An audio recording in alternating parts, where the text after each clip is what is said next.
ఇది అత్యంత కీలకమైన కొన్ని దశాబ్దాలుగా అపరిష్కృతంగా ఉన్న సమస్య. ఈ సమస్యకు సుప్రీంకోర్టు తీర్పు ద్వారా తెలంగాణ ప్రభుత్వం శాశ్వతమైన పరిష్కారం చూపించాలనుకుంటుంది. సభ్యులందరూ కూడా సహకరించి ఎస్సీ ఉపకులాల వర్గీకరణకు సంబంధించిన ప్రకటనను, ఈ ప్రకటన తర్వాత ప్రభుత్వం చేపట్టబోయే చర్యలను సమర్థించవలసిందిగా కోరుకుంటూ, తమరి అనుమతితో తెలంగాణ రాష్ట్రంలో షెడ్యూల్డ్ కులాలలోని ప్రత్యేక వర్గాల ఉపవర్గీకరణ డాక్టర్ జస్టిస్ షమీం అఖ్తర్ ఏకసభ్య కమిషన్ నివేదికపై రాష్ట్ర ప్రభుత్వం తరఫున ఈ ప్రకటన చేస్తున్న అధ్యక్ష, ఎస్సీ కులాల ఉపవర్గీకరణపై గౌరవ సుప్రీంకోర్టు భారత రాజ్యాంగ ధర్మాసనం ఇచ్చిన తీర్పును అమలు చేసేందుకు దేశంలోనే మిగతా రాష్ట్రాల కంటే ముందుగా తెలంగాణ ప్రభుత్వం కీలక నిర్ణయం తీసుకున్నది అధ్యక్ష. ఎస్సీ రిజర్వ్డ్ కేటగిరీలో ఉపవర్గీకరణపై పంజాబ్ రాష్ట్ర ప్రభుత్వం versus Davinder Singh and others civil appeal number 2017/2011 తేదీ 1/8/2024 కేసులో తీర్పు వెలువడింది. అదే రోజున 2024 ఆగస్టు 1వ తేదీన ఇదే శాసనసభలో రాష్ట్ర ప్రభుత్వం సుప్రీంకోర్టు రాజ్యాంగ ధర్మాసనానికి మనస్ఫూర్తిగా కృతజ్ఞతలు తెలియజేసింది. ఎస్సీ వర్గీకరణ అమలుకు రాష్ట్రం ప్రభుత్వం కట్టుబడి ఉంది అని చెప్పి ప్రకటన చేసింది.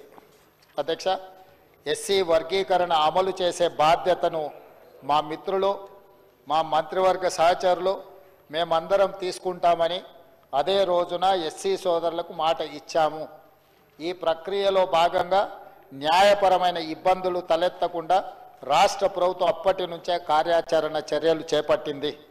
గౌరవ సుప్రీంకోర్టు రాజ్యాంగ ధర్మాసనం ఇచ్చిన తీర్పును అధ్యయనం చేయటం, ఈ తీర్పుతో ముడిపడి ఉన్న వివిధ అంశాలను జాగ్రత్తగా పరిశీలించి ముందుకు వెళ్లే మార్గాలను సూచించడంతో పాటు అవసరమైన సిఫారసులు చేయాలని కోరుతూ 2024 సెప్టెంబర్ 12వ తేదీన నీటిపారుదల పౌర సరఫరాల శాఖ మంత్రి ఉత్తమ్ కుమార్ రెడ్డి గారి అధ్యక్షన మంత్రులు దామోదర్ రాజనరసింహ, దుద్దిల్ల శ్రీధర్ బాబు, శ్రీ పొన్నం ప్రభాకర్, శ్రీమతి ధనసరి అనసూయ సీతక్క, ఎంపీ మల్లు రవి సభ్యులుగా కమిటీని నియమించింది. కమిటీ పలు దఫాలుగా సమావేశమై విస్తృత చర్చలు జరిపింది. ఇతర రాష్ట్రాల్లోని ఎస్సీల ఉపకులాల వర్గీకరణ అమలు తీరును అధ్యయనం చేసేందుకు సీనియర్ అధికారుల బృందాన్ని పంజాబ్, హర్యానా, తమిళనాడు రాష్ట్రాలకు పంపించింది. సుప్రీంకోర్టు తీర్పు అమలుకు అనుసరించాల్సిన విధానాలపై రాష్ట్ర న్యాయశాఖ కార్యదర్శి, రాష్ట్ర అడ్వకేట్ జనరల్ నుంచి న్యాయ సలహాను స్వీకరించింది. విస్తృత సమావేశాలు, సంప్రదింపుల అనంతరం వర్గీకరణపై లోతైన అధ్యయనం కోసం ఏకసభ్య న్యాయ కమిషన్ను వేయాలని కమిటీ సిఫార్సు చేసింది. అధ్యక్ష, కమిటీ సిఫార్సు ప్రకారం రాష్ట్ర ప్రభుత్వం 2024 అక్టోబర్ 11వ తేదీన డాక్టర్ జస్టిస్ షమీం అఖ్తర్ గారి ఆధ్వర్యంలో ఏకసభ్య న్యాయ కమిషన్ను జీవో 8 ద్వారా ఏర్పాటు చేసింది. 60 రోజుల వ్యవధిలో కమిషన్ తమ నివేదికను అందించాలని అందులో నిర్దేశించింది. గడువులోగా ఈ ప్రక్రియ పూర్తి కానందున 2025 జనవరి 11వ తేదీన మరో 30 రోజుల పాటు ఫిబ్రవరి 10 తారీఖు వరకు ఈ కమిషన్ గడువును ప్రభుత్వం పొడిగించింది. కమిషన్ యొక్క విధి విధానాలు ఈ విధంగా ఉన్నాయి అధ్యక్ష. తెలంగాణ రాష్ట్రంలోని ఎస్సీ కులాలు, ఉపకులాల హేతుబద్ధమైన వర్గీకరణకు అందుబాటులో ఉన్న జనాభా గణన సమాచారాన్ని పరిగణలోకి తీసుకొని శాస్త్రీయ పద్ధతిలో చేపట్టాలి. ఎస్సీల్లోని వివిధ ఉప సమూహాల మధ్య ఉన్న అంతరాలను గుర్తించేందుకు సమగ్ర అధ్యయనాలు నిర్వహించాలి. రాష్ట్ర ప్రభుత్వ ఉద్యోగ అవకాశాలు, విద్యా సంస్థల్లో ప్రవేశాల్లో తగినంత ప్రాధాన్యత లేకపోవడం దృష్టి పెట్టాలి. ఎస్సీలోని ఉప సమూహాల మధ్య సామాజిక, ఆర్థిక, రాజకీయ, విద్యాపరంగా వెనుకబాటుతనానికి సంబంధించి వివిధ కోణాలను పరిశీలించాలి. సుప్రీంకోర్టు తీర్పు ప్రకారం ఎస్సీ కులాల ఉపవర్గీకరణను సమర్థవంతంగా అమలు చేసే విధానాన్ని గుర్తించాలి. రిజర్వేషన్ ప్రయోజనాలను షెడ్యూల్డ్ కులాలలోని వివిధ ఉపసమూహాలకు పంపిణీ చేసేందుకు చేపట్టవలసిన ఇతర చర్యలను సూచించాలి. 2024 నవంబర్ 11వ తేదీన విచారణ కమిషన్ బాధ్యతలు స్వీకరించింది. 13/11/2024న కమిషన్ ఆఫ్ ఎంక్వైరీస్ రూల్స్ 1968లోని 4 సబ్ క్లాస్ 1B కింద నోటిఫికేషన్ జారీ చేసింది. కమిషన్కు అప్పగించిన విధి విధానాల ప్రకారం ప్రజల నుంచి అభిప్రాయాలను స్వీకరించింది. 2024 డిసెంబర్ 4 నుంచి 2025 జనవరి 3వ తేదీ వరకు రాష్ట్రంలోని వివిధ జిల్లాల్లో కమిషన్ పర్యటించింది. మెదక్, రంగారెడ్డి, నల్గొండ, ఖమ్మం, హైదరాబాద్, కరీంనగర్, వరంగల్, మహబూబ్ నగర్, నిజామాబాద్, ఆదిలాబాద్ 10 పూర్వపు జిల్లాలను సందర్శించి ప్రజల నుంచి విజ్ఞప్తులను స్వీకరించింది. ప్రజల అభిప్రాయాలను నేరుగా అడిగి తెలుసుకుంది. కొన్ని జిల్లాల్లో ఎస్సీ ఆవాసాలను సందర్శించింది. ఈ పర్యటనల సందర్భంగా ప్రజల నుంచి మొత్తం 4750 విజ్ఞప్తులను కమిషన్ స్వీకరించింది. వీటితో పాటు కొందరు వ్యక్తిగతంగా అర్జీలు అందించారు. కొందరు హైదరాబాదులోని విచారణ కమిషన్ కార్యాలయానికి మెయిల్ ద్వారా పంపించారు. ఆఫ్లైన్, ఆన్లైన్ ద్వారా మొత్తము 8681 విజ్ఞాపనలను కమిషన్ అందుకుంది.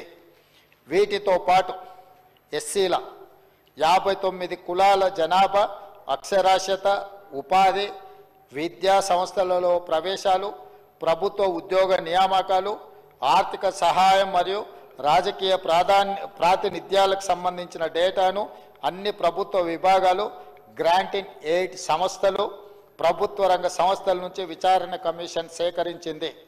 వీటన్నిటితో పాటు వివిధ సంస్థలు, సంఘాలు ఇచ్చిన వినతి పత్రాలను, అన్ని విభాగాల నుంచి అందిన సమాచారాన్ని కమిషన్ క్షుణ్ణంగా పరిశీలించి తమ నివేదికను తయారు చేసింది. కేవలం 82 రోజుల వ్యవధిలో ఫిబ్రవరి 3వ తేదీన కమిషన్ తమ నివేదికను ప్రభుత్వానికి సమర్పించింది. కమిషన్ సమర్పించిన 199 పేజీల నివేదికలో ఎస్సీల్లోని 59 కులాలపై వివరణాత్మక చర్చను పొందుపరిచింది. కమిషన్ యొక్క ప్రధాన సిఫార్సులు అధ్యక్ష, ఎస్సీలకు సంబంధించిన 59 కులాలను గ్రూప్ 1, గ్రూప్ 2, గ్రూప్ 3 3 గ్రూపులుగా విభజించాలని కమిషన్ సిఫార్సు చేసింది. గ్రూపుల వారీగా ఎస్సీ కులాల పూర్తి వివరాలను కింద అనెక్చర్లో పొందుపరచడం జరిగింది. వీటి వివరాలను కూడా నేను చెప్పదలుచుకున్నాను అధ్యక్ష. కేటగిరీ గ్రూప్ 1లో సామాజిక, ఆర్థికంగా మరియు విద్యాపరంగా అత్యంత వెనుకబడిన లేదా పట్టించుకొని షెడ్యూల్డ్ కులాల సంఖ్య 15 అధ్యక్ష. జనాభా 3288. ఈ జనాభాకు ఈ అనెక్సర్లో మిగతా డీటెయిల్స్ టేబుల్ చేసిన అధ్యక్ష, సభ్యులందరూ అది చూసుకోవచ్చు. వాళ్ళకు 1% రిజర్వేషన్ ఇచ్చింది అధ్యక్ష. గ్రూప్ 2లో మధ్యస్థంగా లబ్ధి పొందిన షెడ్యూల్డ్ కులాలను 18 ఉపకులాలను ఇందులో చేర్చింది అధ్యక్ష. వీళ్ళు 62.748% ఈ ఎస్సీ కులాలలో ఉన్న పర్సంటేజ్ ఉన్నారు అధ్యక్ష. వీళ్లకు 9% రిజర్వేషన్ ఇచ్చింది అధ్యక్ష. అదేవిధంగా గ్రూప్ 3లో మెరుగైన ప్రయోజనం పొందిన షెడ్యూల్డ్ కులాలు 26 అధ్యక్ష. వీళ్ళు 33.963% పాపులేషన్ ఉన్నారు అధ్యక్ష. వీళ్ళకు 5% ఇచ్చింది అధ్యక్ష. మొత్తము ఎస్సీలలో 59 కులాలు ఉన్నాయి. వాళ్లకు 100% జనాభాలో 15% రిజర్వేషన్ ఇచ్చింది అధ్యక్ష. గ్రూప్ 1 కేటగిరీ కింద వచ్చే 15 కులాలకు 1% ఇచ్చిండ్రు. గ్రూప్ 2 కేటగిరీ కింద వచ్చే 18 కులాలకు 9% ఇచ్చిండ్రు. గ్రూప్ 3 కేటగిరీ కింద వచ్చే 26 కులాలకు 5%. ఈ విధంగా 15% రిజర్వేషన్ వివిధ ఉపకులాలకు కమిషన్ పంచివ్వడం జరిగింది అధ్యక్ష. అదేవిధంగా అధ్యక్ష, ఉద్యోగ ఖాళీలను క్రమబద్ధంగా మరియు సమాన పద్ధతిలో భర్తీ చేయడానికి కమిషన్ ప్రిఫరెన్షియల్ మోడల్ ప్రతిపాదించింది అధ్యక్ష. గ్రూప్ 1లో నోటిఫై చేయబడిన మరియు భర్తీ చేయని ఖాళీలను తదుపరి ప్రాధాన్యత గ్రూప్ అంటే గ్రూప్ 2 ద్వారా భర్తీ చేయాలి. గ్రూప్ 2లో భర్తీ చేయని ఖాళీలను గ్రూప్ 3 ద్వారా భర్తీ చేయాలి. అన్ని గ్రూపులలో తగిన అభ్యర్థులు అందుబాటులో లేకపోతే భర్తీ చేయని ఖాళీలను క్యారీ ఫార్వర్డ్ కింద భర్తీ చేయాలి.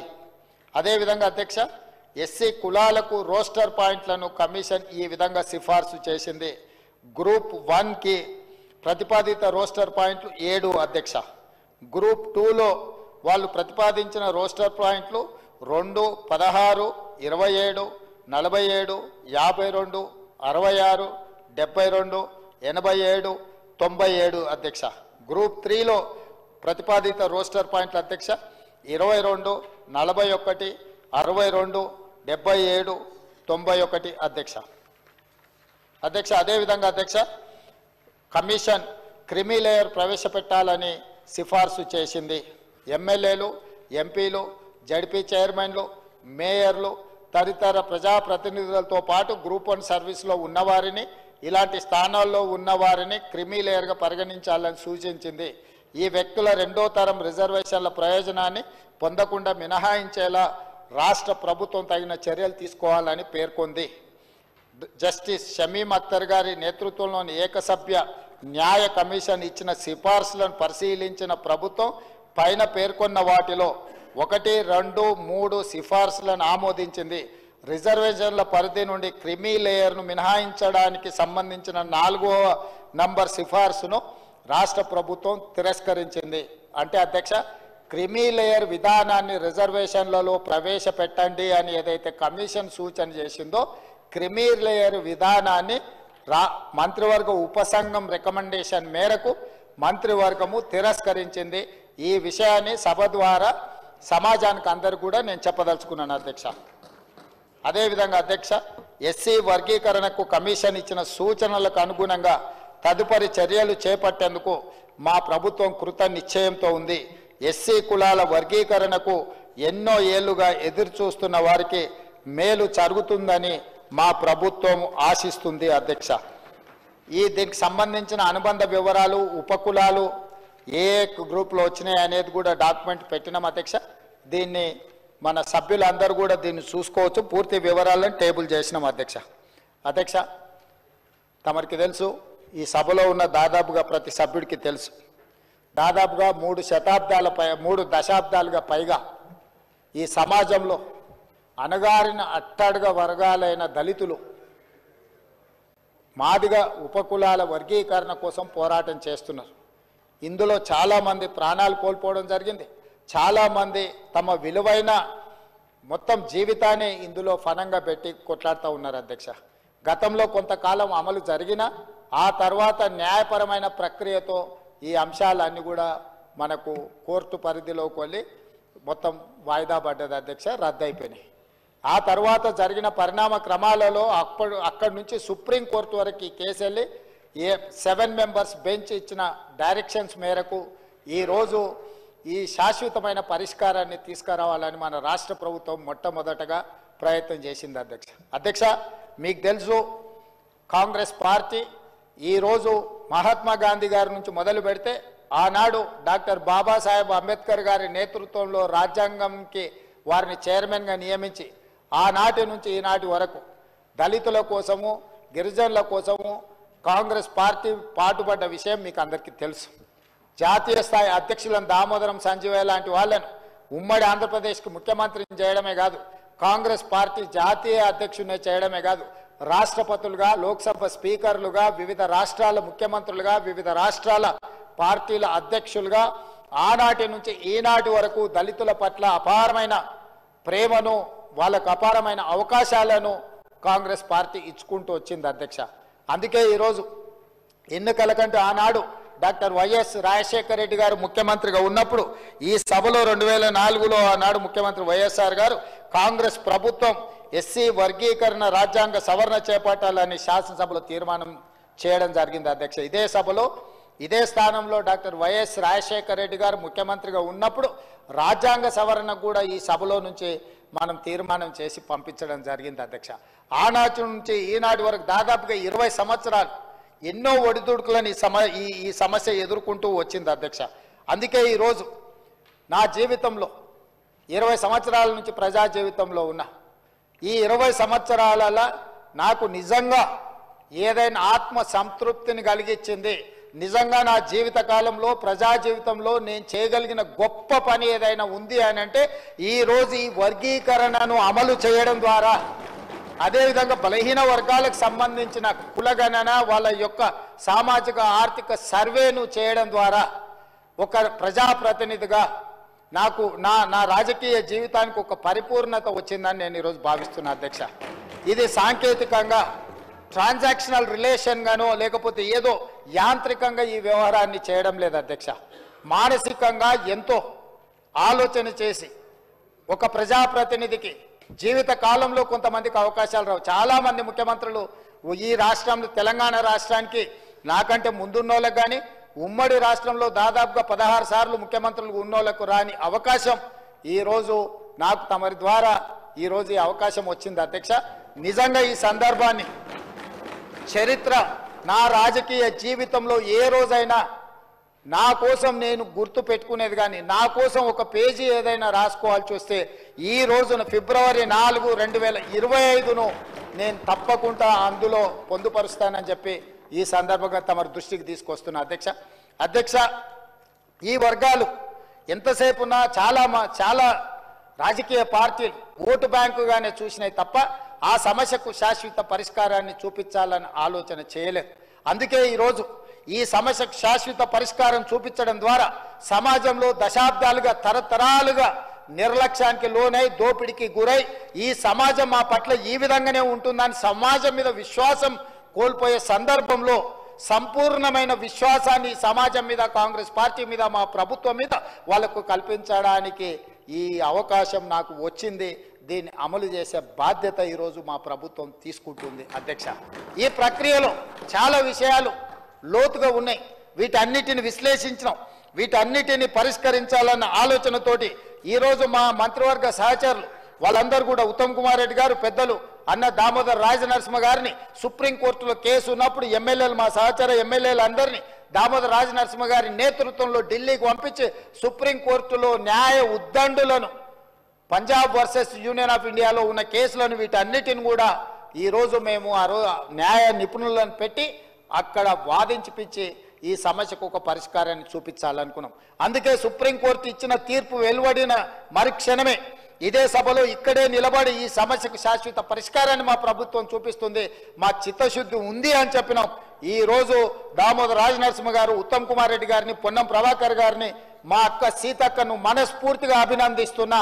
అతి తక్కువ సమయంలో అత్యంత సంక్లిష్టమైన సమస్యకు శాశ్వత పరిష్కారాన్ని చూపించే విధంగా ఈ రోజు ప్రవేశపెట్టిన బీసీ కులగణన కావచ్చు, లేకపోతే ఈరోజు మాదిగ ఉపకులాల వర్గీకరణ కావచ్చు, ఇవి చరిత్రలో నిలిచిపోయే అంశాలు అధ్యక్ష. ఇలాంటి చరిత్రలో నిలిచిపోయే అంశాలను మంత్రివర్గ ఉపసంఘంగా వాళ్ళు బాధ్యత నిర్వహించడం, వాళ్ళు ఇచ్చిన తీర్మానాలను, వాళ్ళు ఇచ్చిన ప్రతిపాదనలను మంత్రివర్గంలో పెట్టి ఆమోదించడం, సభానాయకుడిగా నా జీవితానికి ఒక పరిపూర్ణత వచ్చింది అని చెప్పి నేను ఈరోజు భావిస్తున్నాను అధ్యక్ష. ఈరోజు మీరు ఆలోచన చేయండి, వాళ్ళ కోసం ప్రభుత్వాలు ఈరోజు వాళ్ళని ఆదుకోవడానికి ప్రభుత్వాలు ముందుకు రాకపోతే ఈరోజు ఈ ప్రభుత్వాల మీదనే విశ్వాసం కోల్పోయే పరిస్థితి ఉంది అధ్యక్ష. అందుకే ఈరోజు ఈ మాదిగ ఉపకులాలకు సంబంధించిన కేటగరైజేషన్ విషయంలో అందరూ సహకరించాలి. ఈరోజు ఆయా తామాషా ప్రకారం వాళ్ళ ఆర్థిక స్థితిగతుల ప్రకారం ఈరోజు రిజర్వేషన్ల పట్ల కమిషన్ ఈరోజు రికమెండేషన్స్ ఇచ్చింది. ఈ రికమెండేషన్స్ అన్నిటిని కూడా ఈరోజు మనం ఆమోదించాల్సిన అవసరం ఉన్నది అధ్యక్ష. అందుకే ఈరోజు ఈ సభల దీని మీద నాకు తెలిసి ఏ పార్టీకి కూడా, ఏ సభ్యుడికి కూడా దీని పట్ల అభ్యంతరం ఉంటుందని నేను అనుకోవడం లేదు అధ్యక్ష. ఎందుకంటే చాలా నిశితంగా గమనించి జ్యుడిషియల్ కమిషన్ ఇచ్చిన రికమెండేషన్స్ని ఈరోజు సభలో పెట్టినాం అధ్యక్ష. అందుకే ఈరోజు మనం దేశంలోనే ఈ విషయంలో ఆదర్శంగా నిలబడదలుచుకున్నాం. అందుకే పార్లమెంట్లో శ్రీ రాహుల్ గాంధీ గారు నిన్న కులగణన మీద కానీ, ఈ ఎస్సీ కేటగరైజేషన్ మీద కానీ వారికి ఉన్న చిత్తశుద్ధి, వారి ఇచ్చిన డైరెక్షన్, వారి ఇచ్చిన సూచనను ఈరోజు కాంగ్రెస్ పార్టీ అధ్యక్షుడిగా మల్లికార్జున్ ఖర్గే గారు ఉన్నారు అధ్యక్ష. ఒక block Congress president block Congress నుంచి ఏఐసిసి అధ్యక్షుడు కాగలిగిండు అని అంటే ఒక దళిత బిడ్డ, మన ఆనాటి హైదరాబాద్ ఉమ్మడి రాష్ట్రానికి సంబంధించిన వాడు, మనవాడు, మనం గొప్పగా మనవాడని చెప్పుకునే మల్లికార్జున్ ఖర్గే ఈరోజు ఏఐసిసి అధ్యక్షుడిగా ఉన్నాడు, రాజ్యసభలో ఫ్లోర్ లీడ్గా ఉన్నారు అంటే ఈరోజు కాంగ్రెస్ పార్టీ వల్లనే ఇది సాధ్యమైంది. కాంగ్రెస్ పార్టీ ఎస్సీ ఎస్టీలకు ఎంత ప్రాధాన్యత ఇస్తుందో ఈ నియామకం ద్వారా ఈరోజు నిరూపితమైంది. అందుకే మల్లికార్జున్ ఖర్గే గారి నేతృత్వంలో నడుస్తున్న ఈ పార్టీ లోక్సభలో లీడర్ ఆఫ్ అపోజిషన్ గా ఉన్న రాహుల్ గాంధీ గారి డైరెక్షన్ లో ఈరోజు మా పార్టీ, మా మంత్రివర్గం అందరం పనిచేస్తున్నాం. మంత్రివర్గ సభా నాయకుడిగా ఈరోజు ఇది తూచా తప్పకుండా అమలు చేస్తాం. దీనికి సంపూర్ణంగా ఈ సభలో ఉండే సభ్యులందరూ పూర్తిగా సహకరించండి. ఇలాంటి సామాజిక సమస్య, ఎన్నో రోజులు జటిలంగా మారిన సమస్యను పరిష్కరించడానికి ఈ సభ మొత్తం సహకరించుకొని ముందుకు వెళ్తే మిగతా రాష్ట్రాలకు మనము ఆదర్శంగా నిలబడే అవకాశం ఉంటుంది. ఒకనాడు ఇదే సభలో నేను, సండ్ర వెంకట వీరయ్య గారు, సంపత్ కుమార్ గారు అడ్జర్న్మెంట్ మోషన్ ఇస్తే ఆనాటి సభానాయకులు, ఆనాటి ప్రభుత్వం మమ్మల్ని సభల నుంచి బహిష్కరించింది. కానీ ఈనాడు ఈ సభలో మాదిగా ఉపకులాల వర్గీకరణ కోసం అడ్జర్న్మెంట్ మోషన్ ఇస్తే సభలో నుంచి బహిష్కరించబడ్డ నేను ఈరోజు సభానాయకుడిగా ఇక్కడ ఉండి దీన్ని అమలు చేయడానికి ప్రతిపాదనలు ప్రవేశపెట్టడం అంటే రాజకీయము, ప్రజాస్వామ్యము, డాక్టర్ బాబాసాహెబ్ అంబేద్కర్ గారు మనకిచ్చిన రాజ్యాంగం ఎంత గొప్పదో ఈరోజు మనం అర్థం చేసుకోవచ్చు అధ్యక్ష. అందుకే డాక్టర్ బాబాసాహెబ్ అంబేద్కర్ స్ఫూర్తిగా రంగుల గోడలు, అద్దాల మేడలు అభివృద్ధి కాదు, నిజమైన పేదవాడికి, చివరి వాడికి సంక్షేమ పథకాలు చేరినప్పుడే, ప్రభుత్వం యొక్క విధి విధానాలు అందినప్పుడే అభివృద్ధి జరిగినట్టు అని డాక్టర్ బాబాసాహెబ్ అంబేద్కర్ గారు ఏదైతే చెప్పినరో ఆ స్ఫూర్తితో మా ప్రభుత్వం ముందుకు వెళ్తుంది. ఈ ప్రతిపాదనను అందరూ మనస్ఫూర్తిగా ఆమోదించి ఈ ప్రభుత్వానికి అండగా నిలబడాల్సిందిగా కోరుకుంటూ మీ అందరి దగ్గర సెలవు తీసుకుంటున్నా అధ్యక్ష.